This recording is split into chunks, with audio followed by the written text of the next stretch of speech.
प्रामाणिक समाधान।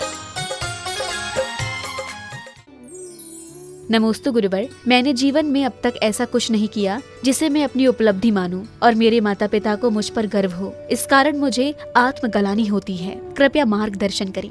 सबसे पहले तो मैं इस बहन से कहूंगा कि तुम ऐसा नहीं कर सकी कि तुम्हारे माँ बाप तुम पर गर्व कर सके, इसका कोई दुख मत रखो।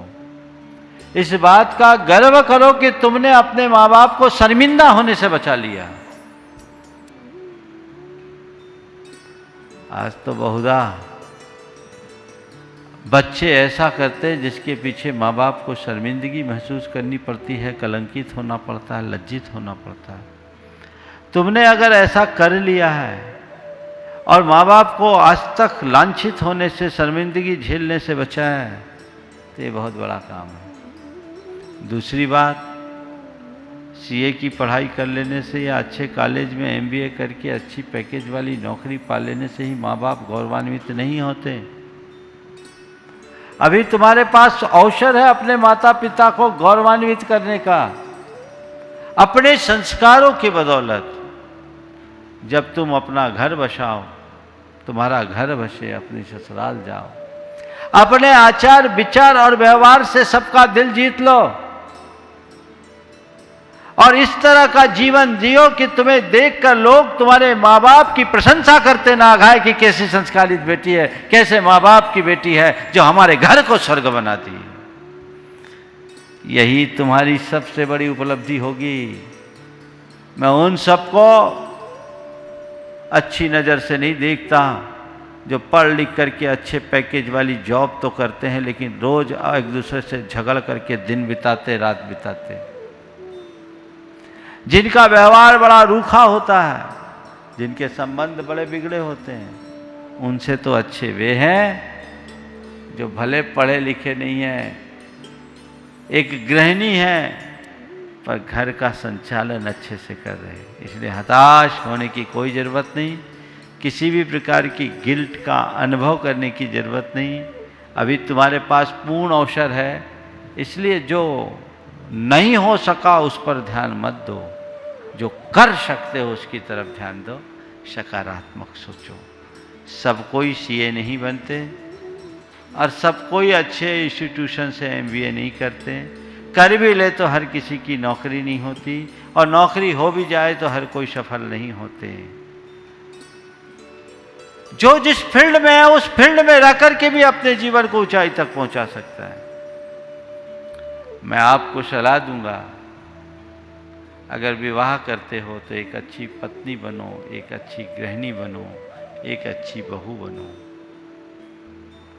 एक अच्छी मां बनो, जिससे आगे भी संस्कारों की ज्योति जल सके। यही सबसे बड़ी उपलब्धि हो। नमोस्तु गुरुवर, आजकल लोग व्रतियों के निकट आने से कतराते हैं, तो व्रतियों को किस प्रकार जीवन जीना चाहिए कि व्रतों का निर्दोष पालन भी हो और जनसामान्य के लिए वह अप्रासंगिक भी ना हो? देखिए, व्रतियों के निकट आने से कतराते हैं, ये बात कड़वी है पर कुछ अंशों में सत्य है। क्यों कतराते हैं? प्रायः जो हमारे व्रती होते हैं वे क्रियाओं में ज़्यादा रूढ़ हो जाते हैं और जब व्रती क्रियाओं में रूढ़ हो जाते हैं तो उनका सोला और अन्य प्रक्रियाएं होती है, उसमें आप लोगों के शब्दों में कहें तो छू छा ज़्यादा हो जाता है।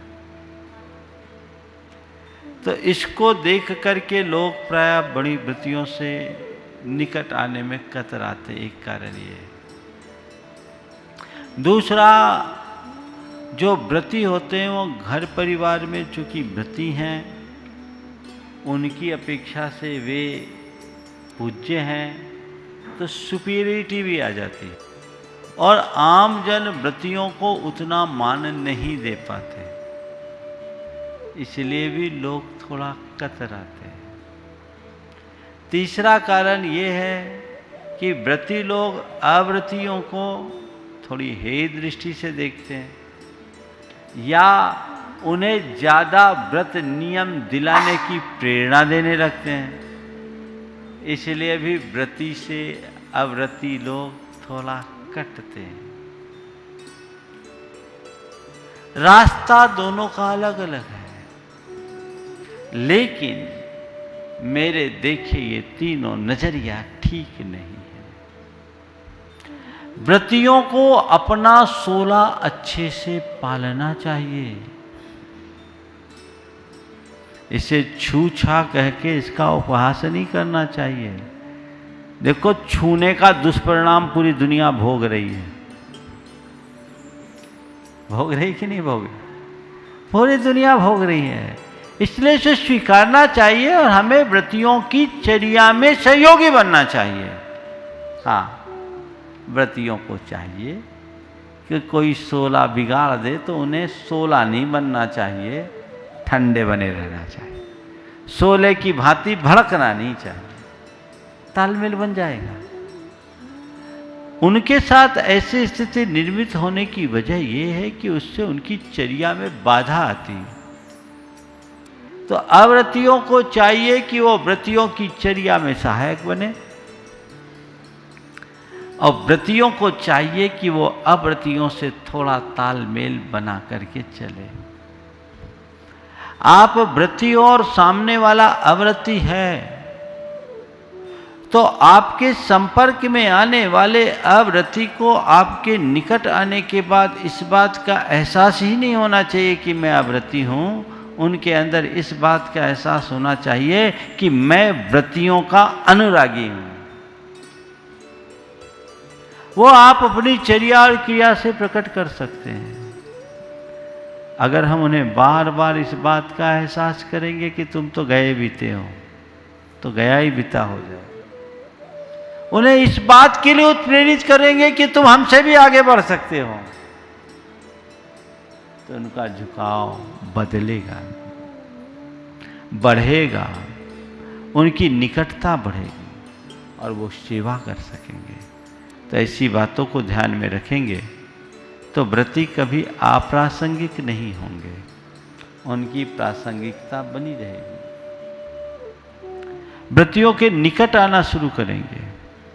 और एक बात जो सबसे महत्व की है, हर व्यक्ति अगर अपनी प्रासंगिकता को बनाए रखना चाहते हैं तो हमेशा अपनी सीमा के भीतर रहे। सीमा का उल्लंघन करोगे तो आप व्रति की बात तो जाने दीजिए, हम जैसे साधु भी अपनी प्रासंगिकता खो देंगे। तो सभी को अपनी सीमा का ज्ञान होना चाहिए। नमोस्तु गुरुवर। लोगों को व्रती जीवन कष्टमय और नीरस ना लगे, इसके लिए व्रतियों को कैसा जीवन जीना चाहिए?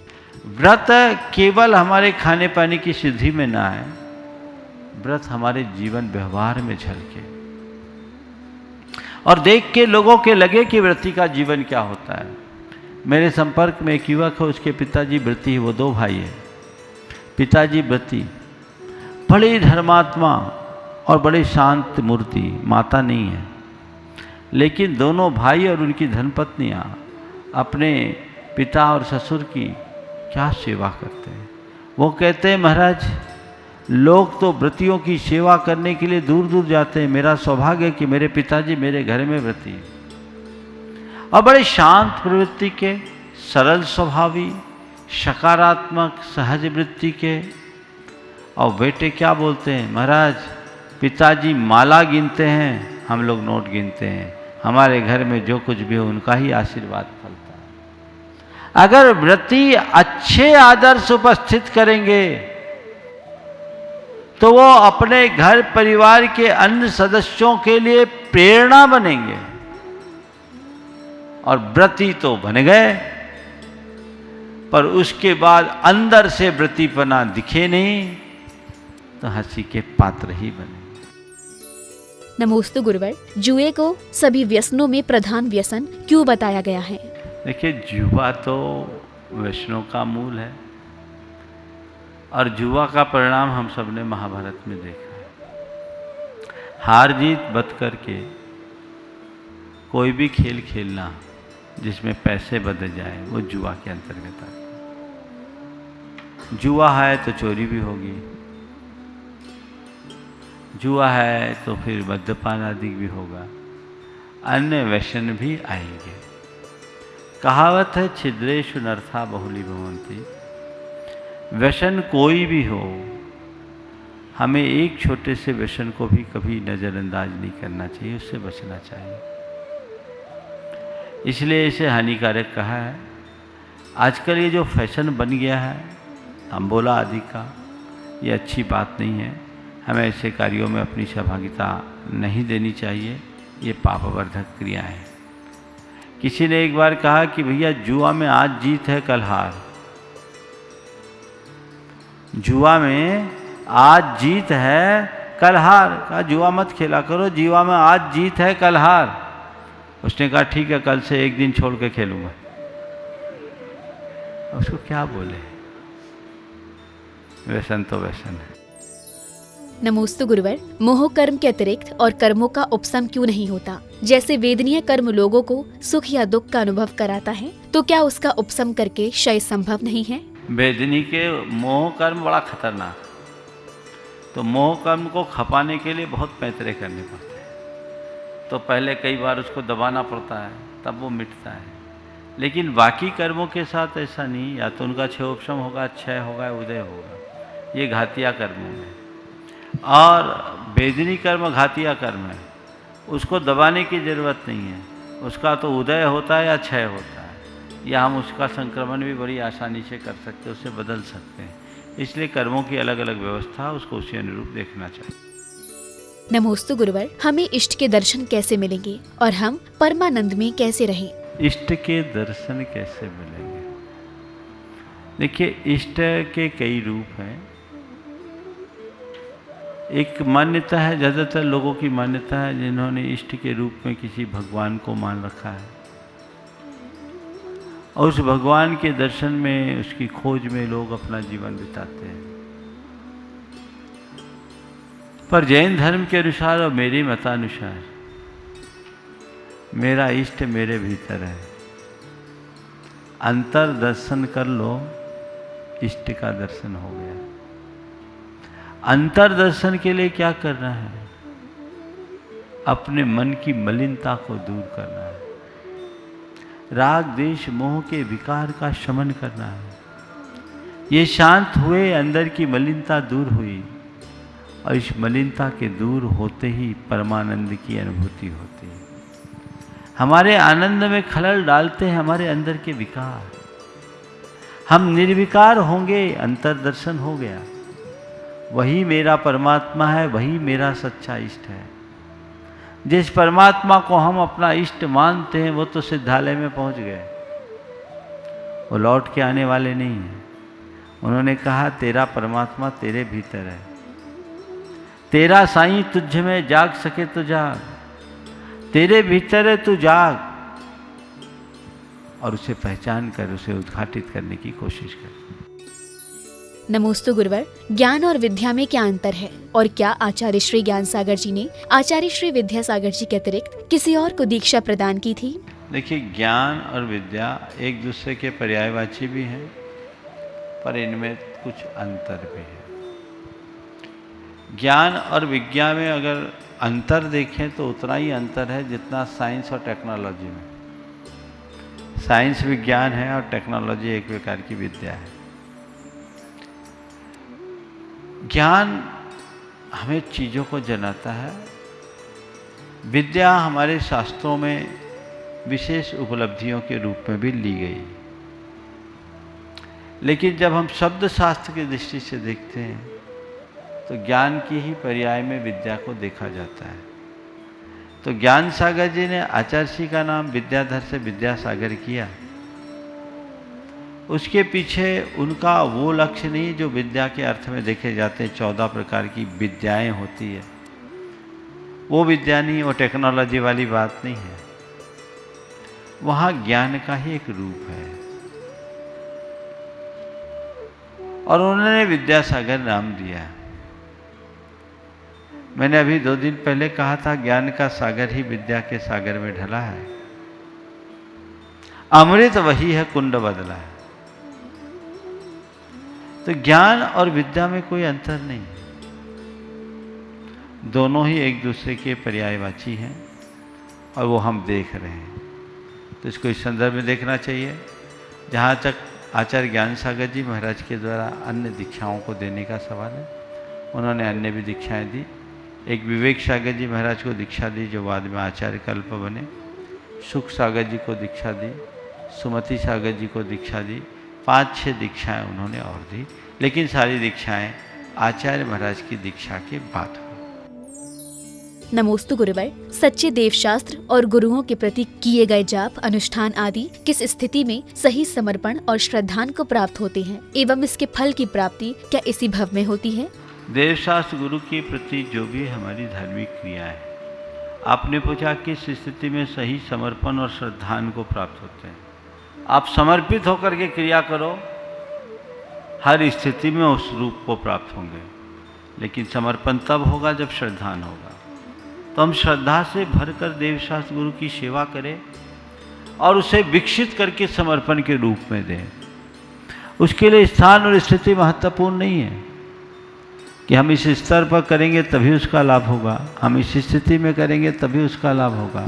जब करोगे, जैसे करोगे, जहाँ करोगे, उसका परिणाम तुम्हें मिलेगा, हर स्थिति में मिलेगा, मिल सकता है, बशर्ते वैसी दृष्टि हो।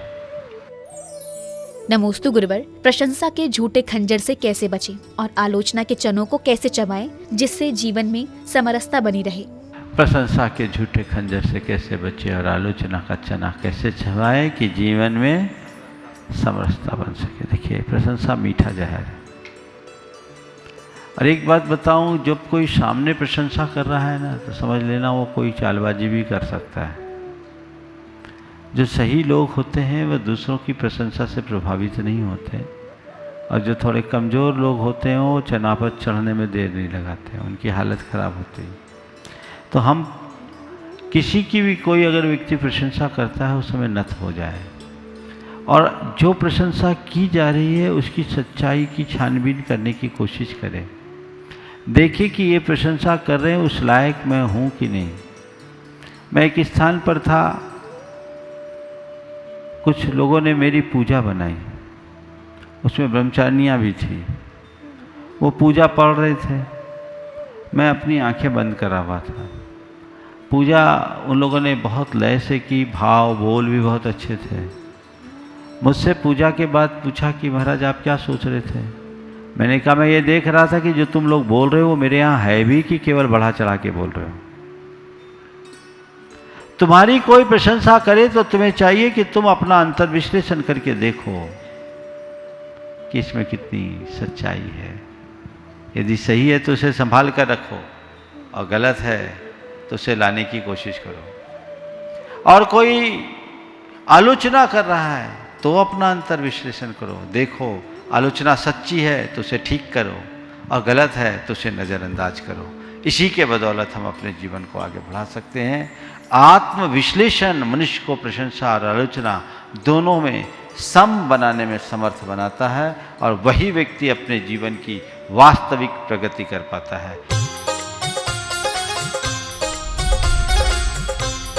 प्रामाणिक समाधान।